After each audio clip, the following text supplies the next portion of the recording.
last video on this topic is about the types of economies which exist and the way that these economies reflect different choices that are made by societies and governments in terms of how it is that resources are allocated.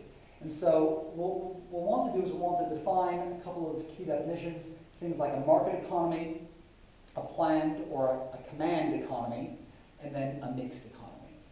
And so, unless we would have done a mind map to say that the benefits of a market economy versus a planned economy, the way that I would look at this is actually just look at as many different examples that you can find of types of economies. So one thing that I recommend you look at is this video on life in Cuba, where they look at the way that things are allocated and the way the resources are allocated. And essentially in Cuba, when this video was made, is that everything was completely planned. So the government decided which jobs people were going to do, how much each occupation was going to be paid, and they made sure that everything was very, very equal, and people had so much food, people had so much recreation, people had so many different things, but it was all completely planned by the government. There was no market system whatsoever. And when you watch this video, you'll see that there are scarce resources, skilled laborers, people who are engineers and well, certainly lots of engineers who are doing things which were, they were cooking meals for a restaurant, or they were driving taxis. They were doing things which didn't fully utilize their skills, their human capital, you could say, because there was a black market going on in Cuba, which meant that they could earn more money by doing things like giving haircuts or by cooking in a restaurant than actually doing the work of an engineer or something like that. So that's a really interesting video to look at for planned economies. And then this one is another much longer one, but it's worth having a look at to look at sort of the nature of what happens in a planned economy such as Cuba. This is another way to look at this. This is tax burdens around the world. One way that you can kind of give a proxy for how much state intervention there is in an economy is how heavy-handed the state is in prescribing certain things about individuals' choices or about the types of support that certain individuals get. And one way of looking at it is to say, what are the taxes that people pay as a percentage of gross domestic product of GDP. And so this one compares the United States, which is something like 26.9%, and it goes up towards Denmark, Sweden, Belgium, Italy, France have much higher percentages of output taken as tax, which again is a proxy for how much of the economy is actually a bit more planned than say like a perfect free market economy.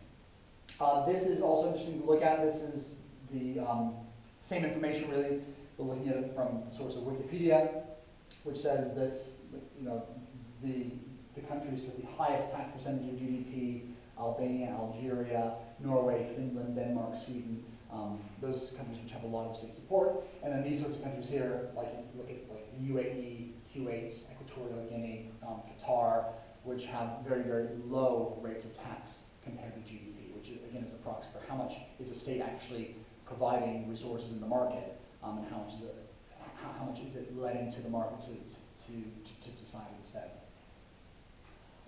Some more examples of this go into things like healthcare. Healthcare in Sweden, the type of system that allocates the scarce resources which go into providing healthcare. And in Sweden, you can see that they're very generous compared to, say, the United States. And this video is in the context. It's for an American audience, so therefore the context is very much let's compare Sweden against the USA.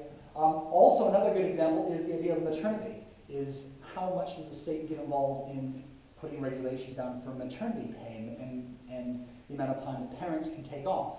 So I should say really parental leave in terms of employers' expectations and what individuals can expect when they start a new family. And it compares people in the USA compared to schemes in Sweden, and you can even compare them to the UK, where there's a much more generous state provision, which implies that the state has much more of a role in prescribing how individuals act than in other places like the United States, which is a bit more market-oriented like that. This is another cool video which explains, again, the difference between maternity leave in the United States and the rest of the world. And then if you want some good examples for some real kind of, you could say pure command economies, really the best place to look would be, it's not really it's not really in our current historic context, but if you look back towards the old style Soviet regimes, this was all very much complete, like really, really heavy-handed state control, where not only were you told what to do, but if Stalin wanted to increase the production of steel, for example, in his 5-year plan, he basically said we're going to get all these workers and move them out of their houses, put them into a new work camp, and we're going to produce steel, and it's not going to be anyone's choice. It's going to be completely down to the state.